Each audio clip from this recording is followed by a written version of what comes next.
Hello everyone, welcome to the second episode of the Jacked Up Brews series. Today I'm just going to be going over my Commander-ish deck. Now Commander-ish, if you're wondering, is basically just a new way of playing Commander.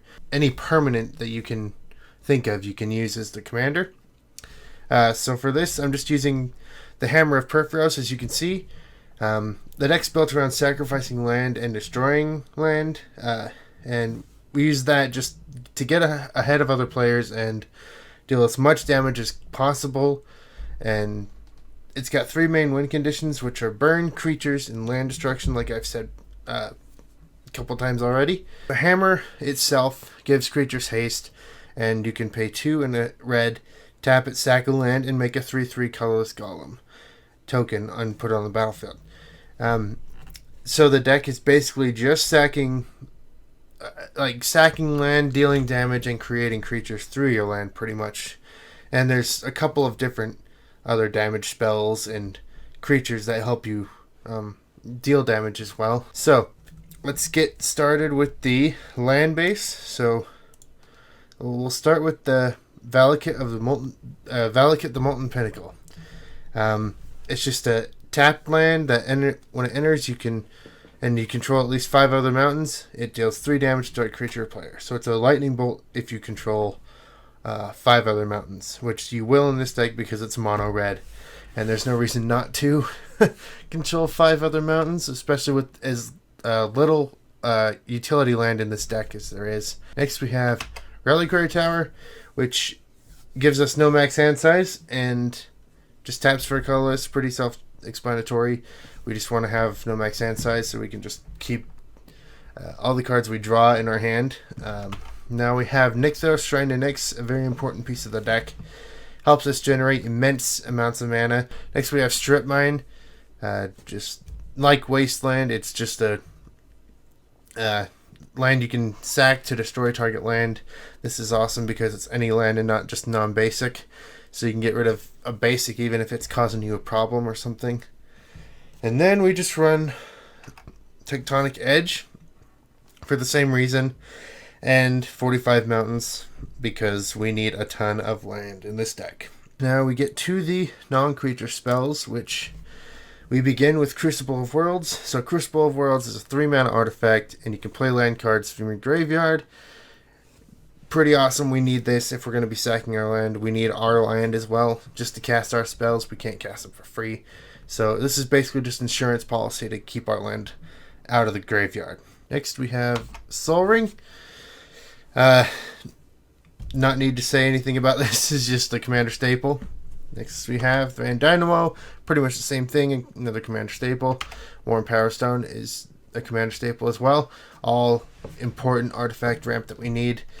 Next we have Anger of the Gods, which is a 3 damage to each creature. If that creature is dealt damage this way, would die this turn.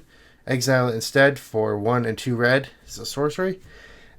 Just a small board wipe that we can also exile the creatures to get rid of them permanently and not have to deal with them later. We have Mizium Mortars as well for the same reason. This costs a significant amount more. It's double for 1 extra damage to every creature that we don't control. But at the same time, it's worth it because we will have that mana and it will get rid of most of the things on the field. So that's why we run both of those. Next we have Shaundra Flamecaller, which is a 4 loyalty, 6 mana planeswalker, 4 and 2 red. +1 has put 2 3/1 red elemental creature tokens with haste on the battlefield and exile them at the beginning of the next end step. Pretty awesome. We need to make tokens and ways to get damage through to win the game, so that's a very strong +1. The 0 we don't really want to use too much. I mean, other than maybe activating that to get better cards.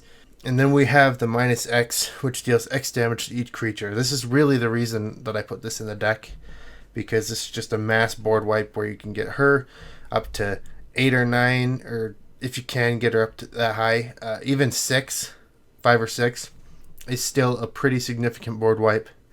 Next we have Dictate of the Twin Gods, which is 3 and 2 red for an enchantment with flash. If a source would deal damage to a permanent or player, it deals double that damage to that permanent or player instead. Next we have Blood Moon. It makes all the non-basic lands mountains, which is awesome because it could disrupt a 2 or 3 color deck that runs mostly non-basics, or a 5 color deck that perhaps runs all non-basics, maybe. If that happens, then they're restricted to casting red things and only red things for the rest of the game, unless they remove Blood Moon somehow. But red doesn't really have too much removing enchantments, so they'll have to go to the colorless like Nevin Jarl's Disc to get rid of it, which is difficult. And we have the ability to remove artifacts and destroy their land even if they get this off the battlefield as well. So this is a big win condition in the deck. If this hits, oftentimes it will just win the game for us. Next we have Burning Earth.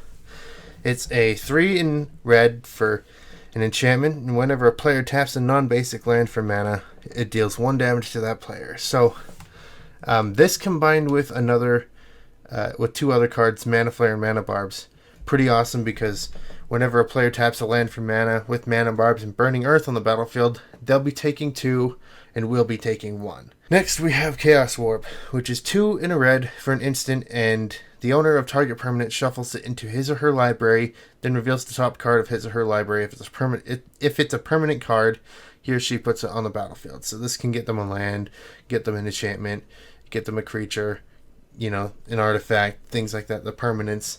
But at least we get rid of a strong threat at that point. Next we have Curse of the Pierced Heart. It enchants a player for 1 in a red. It's a curse.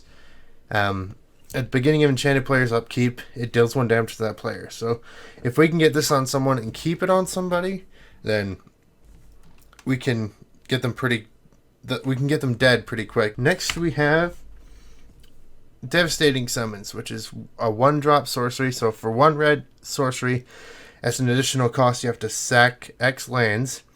But for doing that, you get 2 XX red elemental creature tokens on the battlefield. This is insane, because for 1 red mana, we can get like 2 8/8s if we sack 8 land.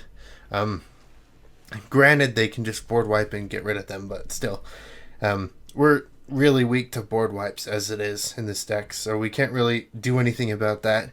Next we have Undying Flames, which is 4 and 2 red for a sorcery, and you remove cards from the top of your library until until you remove a non-land card. Undying Flames deals damage to target creature or player equal to that card's converted mana cost, and this is an epic spell, so you can't cast spells for the rest of the game. This just happens every upkeep. So this could potentially do serious amounts of damage in the deck, since we have like the 1 Eldrazi in here, and we got several things that cost 3, 4, 5, 6 mana, and revealing those off the top and dealing that much damage straight to someone's face is just going to kill them quicker than anything. So that's why we run Undying Flames. Next we have Thoughts of Ruin, which is 2 and 2 red for a sorcery. Each player sacks a land for each card in our hand. Now, combined with Reliquary Tower, we can sack our lands and get them back with Crucible of Worlds. Then we have Devastation. Destroy all creatures and lands for 7 mana for 5 and 2 red. This is a board wipe and Armageddon combined. And since we can't run Armageddon in the mono red commander deck, this is what we're left with, is stuff like this. Next we have Rolling Earthquake, which deals X damage to each creature without horsemanship and each player for X and a red. Sorcery speed. Now, there's another card that's called just Earthquake, but it deals damage to everything without flying, and flying is pretty common within creatures in Commander, so Rolling Earthquake is really the better pick, because horsemanship you don't see too often. It was only in Portal 3 Kingdoms, so the reason we run this is because it will hit everything most of the time. Next we have Fervor.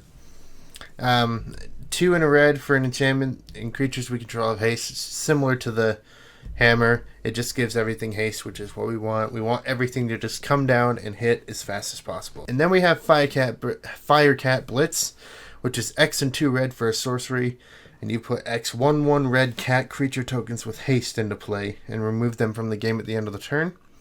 But the cool thing about this is we can cast Firecat Blitz for something huge, and then we can also pay 2 extra red mana and sack all the lands that we just tapped and produce that amount of the amount of cats again. So we get double the value out of the spell because we can actually afford to flash back this spell pretty easily. And then we have Gamble, just a red tutor. Can get anything we want with, and hopefully don't discard the card we just searched for.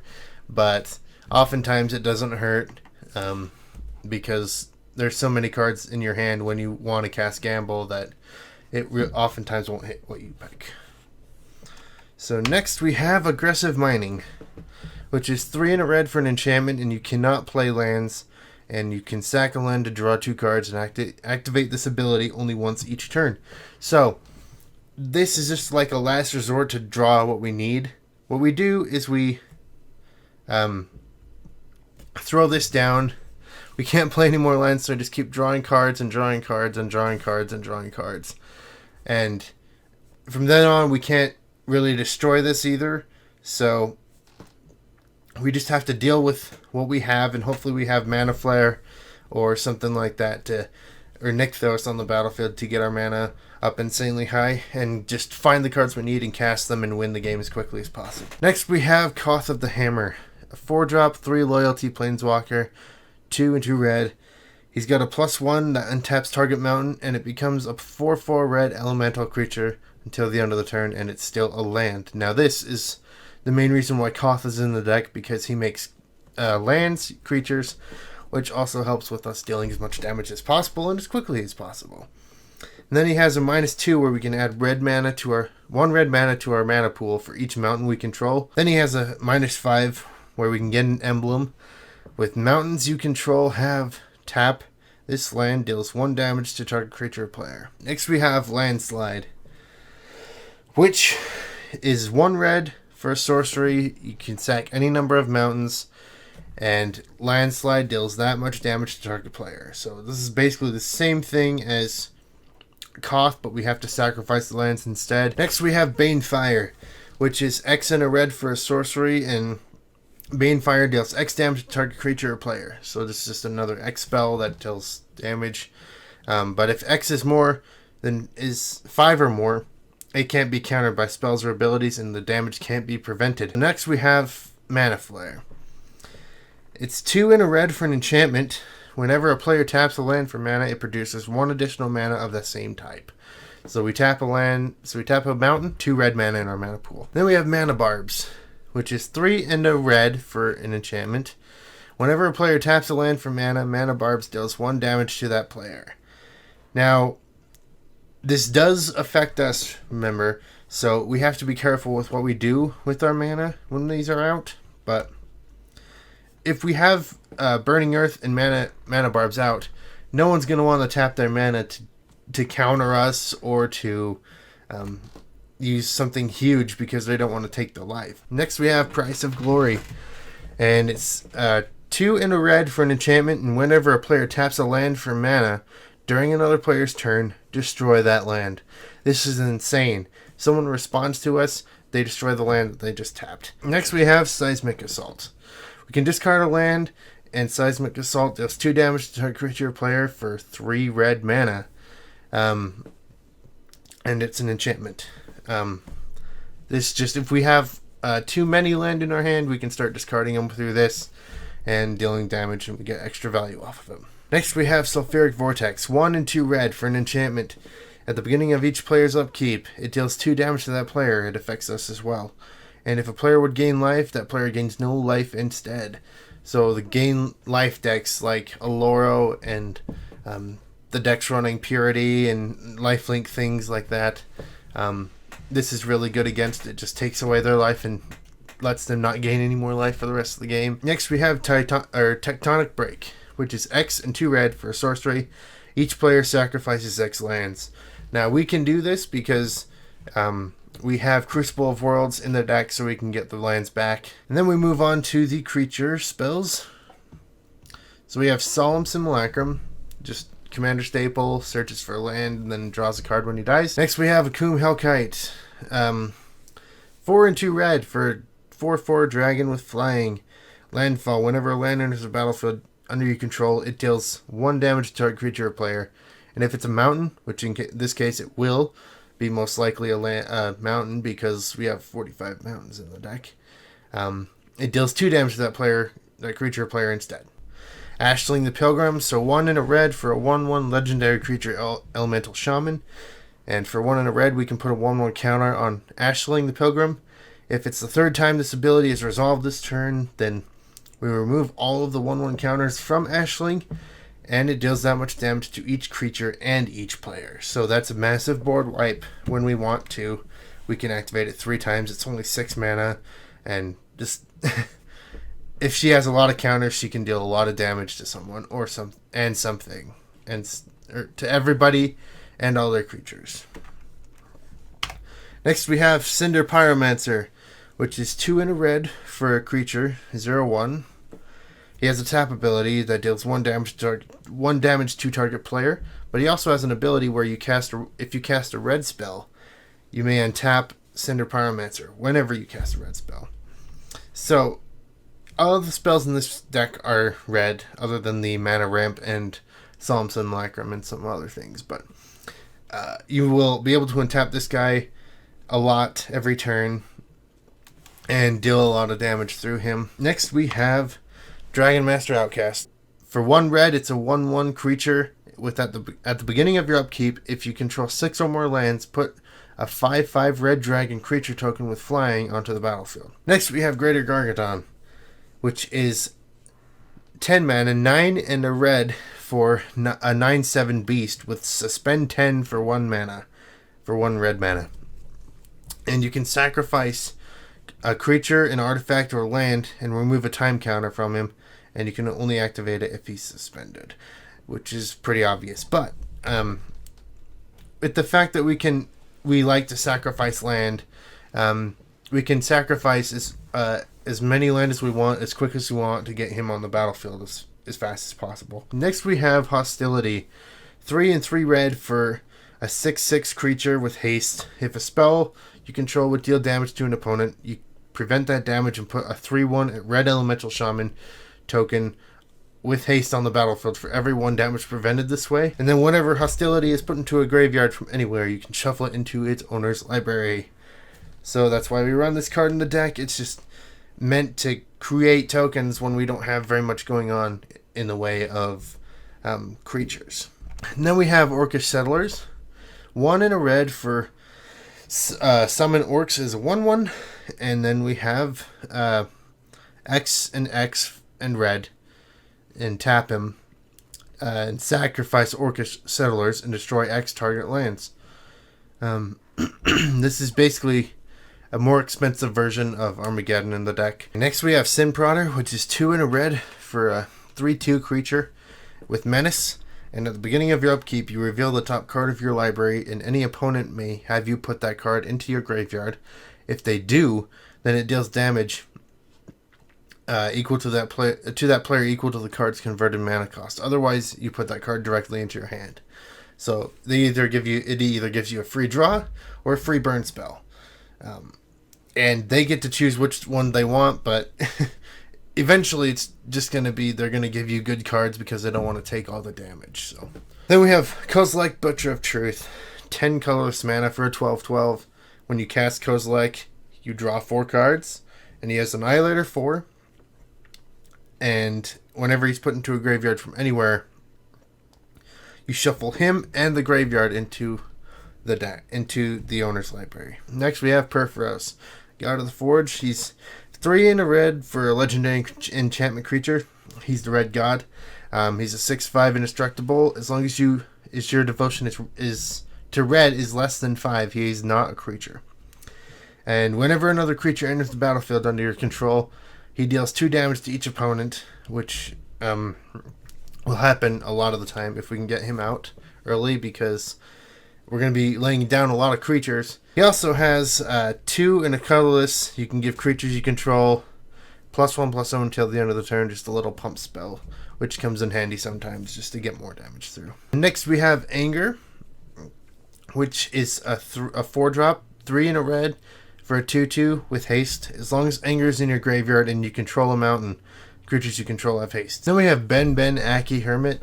He's a 1/1 for 2 in a red. He's a legendary creature, and you can tap Ben to deal damage to target creature, attacking creature equal to the number of untapped mountains you control. Next we have Countryside Crusher, which is a colorless and 2 red for a 3/3 creature, and at the beginning of your upkeep, reveal the top card of your library. If it is a land card, put it in the graveyard and repeat the process. And then he also has another bit of text that says, whenever a land is put into your graveyard from anywhere, put a 1/1 counter on Countryside Crusher. So if we hit a large land clump, he just gets all the counters and he just becomes immensely huge. Then we have Fanatic of Mogas, which is 3 in a red for a 4/2 creature.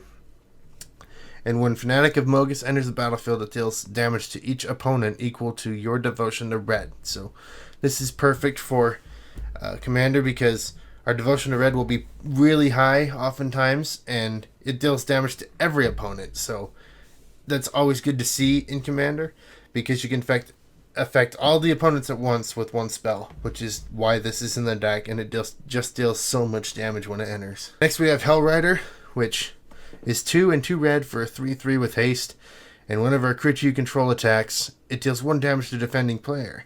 This helps so much to get the last bit of damage through, because you can just keep attacking, and even though creatures die, they still deal damage no matter what. Then we have Myojin of Infinite Rage, 7 and 3 red for a 7/4 legendary creature spirit, and when it comes into play with it comes into play with a divinity counter on it if you played it from your hand.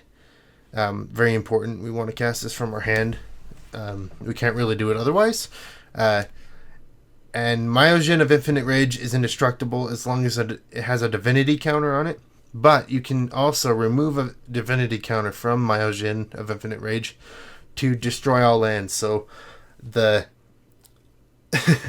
the ability to say I can board wipe everyone's lands at any point I choose is just that. If that doesn't scare them away into conceding, I don't know what will. Next we have Scourge of the Throne, another staple.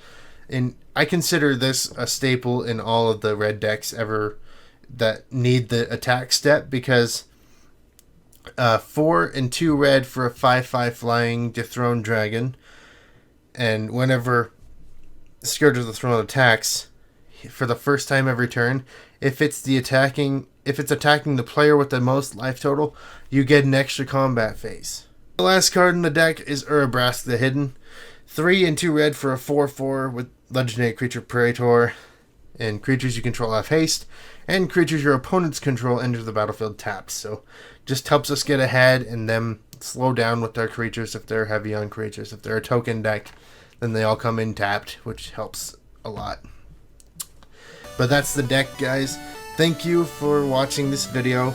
You can subscribe to us on YouTube at Jacked Up Gaming, and follow us on Twitter at TheRealJackedUG, and also keep an eye out for more videos. We'll be having more of these deck takes coming up soon, but we'll see you guys later.